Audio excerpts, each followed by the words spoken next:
Commission को hijack करके पूरे सिस्टम की चोरी हो गई है। सबको ये लोग अपने पास इन्वॉल्व करके रखे थे कई सारे को बूथ कैप्चर करने के लिए। दूसरी चीज, कंचना जी आप नाराज मत होइए, आप मेरी फेवरेट स्पोक पर्सन है आरजेडी की, क्योंकि आपके जो नेता है तेजस्वी यादव जी वो तो इंफ्रास्ट्रक्चर को इंफ्रास्ट्रक्चर बोलते, कम से कम आप इंफ्रास्ट्रक्चर तो बोलती हैं। दूसरी सबसे बड़ी चीज, और मैम सर मेरा दूसरा सवाल है, आप कंचना जी की तारीफ कर रहे हैं या इनके नेता? और आरजेडी की सबसे पढ़ी लिखी प्रवक्ता इनको मान रहे हैं, अपने नेता से ज्यादा पढ़ी लिखी है। दूसरी चीज सर, दूसरी चीज मैम, दूसरा एक सवाल है मेरा, आप लोग अभी बोल रही हैं मैम, आप लोग बोल रही हैं वोट छोड़ गद्दी छोड़। अगर हम लोग ये बात बोलने लगे कि चाड़ा छोड़, बिहार छोड़, टोटी छोड़, यूपी छोड़ और ये नेशनल हेराल्ड छोड़, देश छोड़, तब ये इस चीज को बर्दाश्त करेंगे? ओके ठीक है, ऑपोजिशन से सवाल है, ऑपोजिशन से सवाल है। अखिलेश जी इस बात ये हमको लगता है कि इनका सवाल जो है वो टारगेट करके आया हुआ है, लेकिन फिर भी बेटी बचाओ बेटी पढ़ाओ कभी सुना? प्रधानमंत्री नरेंद्र मोदी जी बेटी बचाओ बेटी पढ़ाओ कहते हैं। जिनकी खुद की बेटी नहीं है ना, वो कहेंगे बेटियों को पटाने के, लेकिन बच्चा आपको समझ में ना आएगा क्योंकि आपके दिमाग में सिर्फ लालू जी के खिलाफत भरा हुआ है। ओके ओके ओके ओके, एक सेकंड, अब मैं ऑडियंस से लेता हूं अंसार रजा भी स्टूडियो में। अंसार रजा, आप तो टोपी डाल कर आए, लेकिन आपके बगल में जो पार्टी खड़ी है उनके नेता ने आज टोपी नहीं डाली, क्या करिएगा? ये टोपी का खेल बड़ा निराला है। कभी नेता जनता को टोपी डालते हैं तो जनता तो ले लेती है, लेकिन जब नेता को टोपी डालते हैं तो वो नहीं लेती है, क्या करें? बार बार आपने टोपी का जिक्र किया। देखिए टोपी का इतिहास, ये टोपी जो है ना, ये हमारे मजहबी शिआर है, इसका एहतराम होना चाहिए। जो लोग नहीं करते हैं उनको हम बताएंगे कि टोपी का एहतराम कैसे किया जाता है। जो एपिसोड हुआ है, देखिए एपिसोड दोहराया गया है, इससे पहले गुजरात में भी हुआ था और उसी को दोहराया गया है बिहार में। ठीक है, पहली बात तो अगर नीतीश कुमार जी के अंदर थोड़ी सी भी नैतिकता थी, वो ना पहनते, अगर उन्हें एतराज था टोपी पहनने से तो वो ले लेते, वो लेकर के अपने किसी आदमी को जिस तरह से गुलदस्ता लेकर के या बुके लेकर के या गिफ्ट लेकर के दे देते हैं, टोपी उसको दे देते। पलट के मुसलमानों को पहना दी कि बेटा अभी ध्यान रखना, अभी तक हम पहनाते चले आए हैं, अब तुम्हें भी पहनाएंगे हम। वो उन्होंने साबित कर दिया।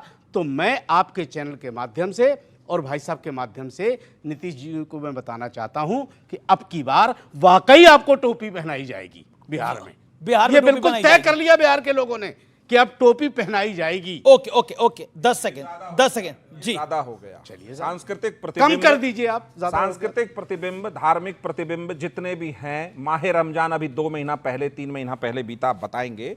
नीतीश कुमार जी ने आयोजित किया इफ्तार पार्टी, उसमें भी टोपी पहना। जिनके जिनके घर गए उनके घर जाकर के उन्होंने टोपी पहनाया, वो गमछा भी उड़ाया।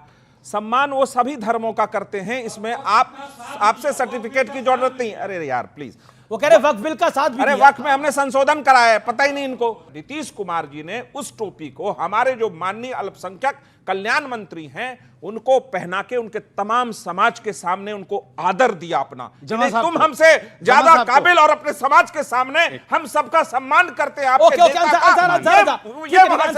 वानी को विराम।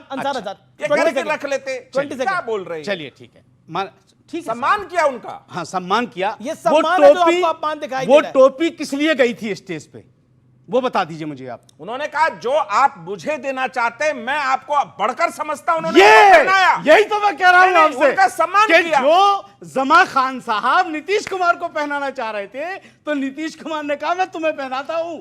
अरे भाई उनका सम्मान में उनका चेहरा देखिए, नीतीश कुमार ने मुस्कुराहट में हृदय से गदगद होकर के जमा खान साहब को शताब्दी समारोह में उनके 20,000 समाज के बीच उनको सम्मान दिया। ये आपको खराब लग रहा है? अद्भुत। आप सुनिए, आप किस नीतीश आराम से सुनिए, अंसार रजा के सर्टिफिकेट की जरूरत नहीं है।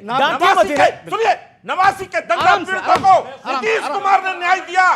कांग्रेस के जमाने में दंगा हुआ था, कांग्रेस उस फाइल पे बैठी, लालू यादव की सरकार आई। रुक जाइए, लालू यादव उस फाइल पे बैठे। अंसार रजा क्यों नहीं पूछते? लालू अंसार रजा को डांट रहे हैं? नहीं, अंसार रजा जी क्यों नहीं पूछते? अंसार रजा की बात। अगली बार जब डिबेटें रखने लगे तो सबको आप एक 20-20 मिनट का टाइम उनके भाषण के लिए दे दिया कीजिए, डिबेट के लिए नहीं। हम यहाँ भाषण सुनने के लिए आए हैं कि लालू जी ने क्या। अरे वो आपके बीच में बोले, इतना आप कम से कम रखिए। दूसरा, आवाज तेज हम भी बोल सकते हैं, लेकिन लफ्जों की भी मर्यादा होनी चाहिए और आदमी की मर्यादा होनी चाहिए। डिबेट करने का हक सबको है, चाहे सोने के फ्रेम में जड़ दो, आईना झूठ बोलता ही नहीं, और सच घटे या बढ़े तो सच ना रहे और झूठ की कोई इंतहा ही नहीं। जो आप बोल रहे थे अभी, जो आप बोल रहे थे, दूसरा, भी झूठ। आप ये कह रहे हैं कि बेवाओं को आप ये झूठ दिया। बोल रहे थे। ये देखिए ये देखिए, टिचरे लगा रहे हैं आप। वो बीच में किसी के नहीं बोले, वो नहीं बोले ना, होता है ना, कंचना बोली बीच में। देखिए, जब थोड़ा- दुखती थोड़ा- रख पे हाथ रखा जाता है तो जब ऐसा गलत होता है। बोलता है तो मुझे बर्दाश्त नहीं चलिए, होता। ठीक है। आप तो छोड़ दीजिए यार। नहीं, सर अकेले गलत आपको बोलता है तो बर्दाश्त आप नहीं भी होता, बर्दाश्त पूरे नहीं देश को होता। आप बर्दाश्त नहीं हो रहे होता, क्योंकि सर, हम आप पूरे सच की देश को राजनीति बर्दाश्त नहीं करते हो रहे, हैं, सुशासन जो की खेला राजनीति बिहार में करते कर रहे हैं। हम धर्म चलिए, में बंटवारे मैं की अब आप राजनीति एक नहीं करते। अच्छा। हमारे नीतीश कुमार जी पर जब भी कोई ऐसा कोई दाग लगाएगा, मैं उसका विरोध उसके मुंह पे करूंगा। नीतीश करिए कुमार मुंह जैसा पे। नेता हिंदुस्तान में हमने क्या दूसरा बात नहीं किया, है, सर? जिनके सेकुलर हमने क्या अच्छा, क्रेडेंशियल ठीक है, को ठीक है, कोई चुनौती नहीं दे अच्छा, ठीक है, सकता। ठीक है, इत्मीनान से। ओके, आप अपनी बात को रखिए। इन्होंने कहा नीतीश कुमार जी के लिए जो कुछ गलत कहेगा हम विरोध करेंगे। तो भाई साहब, अगर आप किसी भी लीडर के लिए आप गलत करेंगे तो सब विरोध करेंगे उसका। अकेले नीतीश कुमार कोई हीरे के जड़े हुए फ्रेम में नहीं बैठे हुए हैं, वो भी नेता हैं। दूसरी चीज, मुझे आप इतना बताइए, ये 20 साल जो नीतीश कुमार जी के गुजरे हैं, मैं सत्यप्रकाश जी से कहूंगा, बहुत बड़े भक्त हैं आप नीतीश कुमार के। आप लालू यादव का पिछला रिकॉर्ड उठा करके देखिए, उसमें क्राइम कितने थे, और नीतीश कुमार के मौजूदा दौर में 20 साल में कितने क्राइम हुए हैं, वो आप बताइए। ठीक है। और सुनिए, क्या सरकारी अधिकारियों का नीतीश कुमार के घर के बगल में खून होते देखा आपने? ओके, क्या लालू ओके, यादव ओके। के जमाने नहीं, में नहीं, ओके, जो अभी अब मैं- हुआ है, अब मैं प्रेम वो शुक्ला, बताएं ना। अब मैं अखिलेश प्रसाद सिंह को प्रेम शुक्ला को लेकर आता हूं चर्चा के अंदर। प्रेम शुक्ला, ये जो बांग्लादेश का लॉजिक आया है और ये जो योगेंद्र यादव ने बोला है, मनोज झा जी ने बोला है, क्या आपको लगता है बीजेपी इसका अनर्गल ही विरोध कर रही है? उनका तात्पर्य कहने का कुछ और था, आप समझ कुछ और रहे हैं। इनका तात्पर्य क्या था? बांग्लादेश ही कहना चाह रहे थे ना वो। और इस देश को बांग्लादेश बनाने का प्रयास कांग्रेस, राजद, सपा, लपा चपा कितना भी कर ले, इस भारतवर्ष को बांग्लादेश हम किसी भी कीमत पर नहीं बनने देंगे। ये संकल्प है भारत का। आप किससे तुलना कर रहे हैं भाई बांग्लादेश की? भारत से। एक जो है ऐसा सशक्त लोकतंत्र, एक ऐसा जो दुनिया का सबसे तेज गति से जिसकी आर्थिक वृद्धि हो रही है, जो 2047 तक विश्व का महाशक्ति बनने जा रहा है, जो चौथे नंबर की सबसे बड़ी अर्थव्यवस्था है, उसकी तुलना बांग्लादेश से कर रहे हैं। जिस बांग्लादेश में हिंदू महिलाओं को नंगा करके मारा जा रहा है, हिंदू महिलाओं पर बलात्कार किया जा रहा है, उसका सब नरसंहार हो रहा है। आप कल्पना करते हैं भारत में ऐसा हो सकता है कि अल्पसंख्यकों के साथ? बांग्लादेश में, बांग्लादेश में कोई हिंदू, जिस तरह से हमारे बीच में मौलाना अंसार रजा साहब खड़े हैं, वहां कोई हिंदू इस तरह से खड़ा हो सकता है क्या? कैसी बातें कर रहे हैं? नहीं, बिल्कुल कोई कंपैरिजन नहीं है, और जिसने ये बोला है ये गलत बयान है, इसमें कोई दौरा भी नहीं है। अखिलेश जी, क्या आपको लगता है यही नैरेटिव है जो कहता है कि फिर आप लोग तुष्टीकरण का प्रयास करते हैं? बांग्लादेश का लॉजिक लाने की क्या आवश्यकता थी योगेंद्र यादव को या फिर मनोज झा को? इससे आपका नुकसान ही होगा, फायदा नहीं होगा। ऊपर से हनुमान मंदिर वाला बीजेपी ने आरोप और लगा दिया है कि मंदिर नहीं गए आप लोग। पास कोई प्रश्न नहीं है, दोबारा ये दोनों प्रश्न किए हैं, इसलिए थोड़ा सा बदल के मैं जवाब दूं। निश्चित रूप से जिस देश का प्रधानमंत्री चुनावी जनसभा में ये कहे कि घुसपैठियों को वोटर बनाना चाहते हैं, वो इस देश का प्रधानमंत्री बनने लायक है?